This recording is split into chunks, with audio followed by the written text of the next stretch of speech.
started researching this field about 8 years ago, and at that point I didn't have an idea that there was actually a whole genre of research already in dark tourism. I was calling it morbidity tourism. It turns out that in the UK and Australia there is such a rich research body already in dark tourism that they even offer degrees in it at their universities. So I've been just fascinated with how people travel to places that are associated with death or destruction or the macabre. The wind is high.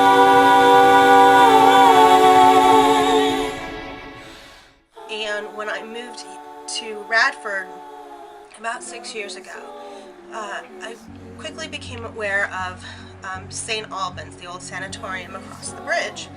And through one way or another, I ended up taking paranormal investigative groups on tours of the building. And I was fascinated by how those groups work together, psychosocial, dynamics of that. And then I just started getting really interested in the building. I'm fascinated with the building. I'm fascinated with the campus stories. But I didn't see anything written anywhere.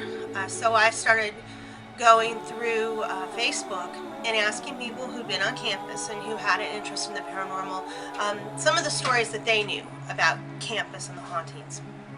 And so I heard stories about Heath and Tyler and Muse and things like people say, oh, Nostradamus said that Muse is, got this prophecy of the 13th floor. That can't be proven anywhere, but it's a great story, and it keeps a lot of people from staying on the 13th floor on Halloween. What is true, and I found just as disturbing, is that the fighter jets that go overhead really are using Muse as a bombing target. And that's one of those other, oral traditions that you don't think could be true, but it is. So every time we have those low-flying fighter jets, they're actually target bombing Muse. I started meeting a lot more people in the area, and I found it very interesting that I could ask someone about a ghost story and people would actually respond instead of looking at me and pointing and laughing. I had a gentleman who works for facility management take my students on a tour of the tunnels underneath campus. Oh, wow. We do wow. that with my tourism class every semester. And I asked him just jokingly, so have you ever seen a ghost down here? And he said, well, yeah, actually just 2 weeks ago. He said that he, firsthand experience of course, he was walking down the tunnels and up ahead, and the lights for each section of the tunnel are separate. So he saw up in the head, in the dark, a person walking down a tunnel. He thought, oh geez, nobody's supposed to be down here. He assumed it was a construction worker from Heath, was when they were restoring Heath. So he rushed ahead, flipped on the lights, because the guy was walking in the dark, that's dangerous, and nobody was there. He thought, well, maybe he already went up into Heath. So he went over to Heath and went into the access room, and it was locked. There was no way anyone had just gone through that area. And that's when he realized we'd probably seen was a ghost. And I was just tickled that he was serious. I'm used to people laughing. So I've met quite a few people who've had paranormal experiences, especially over at St. Albans. Yeah, that's interesting. Can't always tell, certainly, but I've had people react.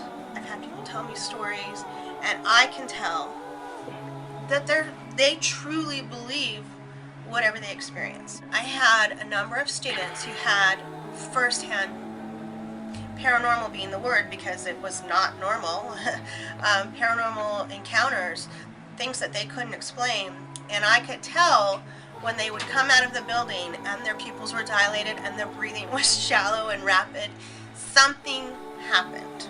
You don't fake that.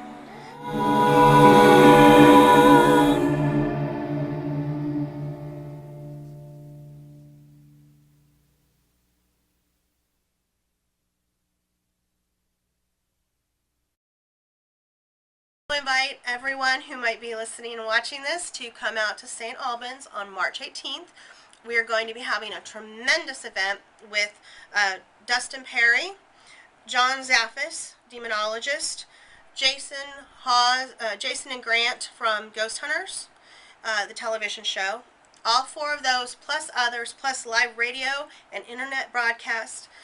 You can get tickets at Ideal Event Management. Well, here's the kicker. Tickets are $225, but that's a great Christmas present to ask for, to hang out with at least four television ghost hunting celebrities, go on a full-blown investigation at St. Albans. It's going to be a lot of fun.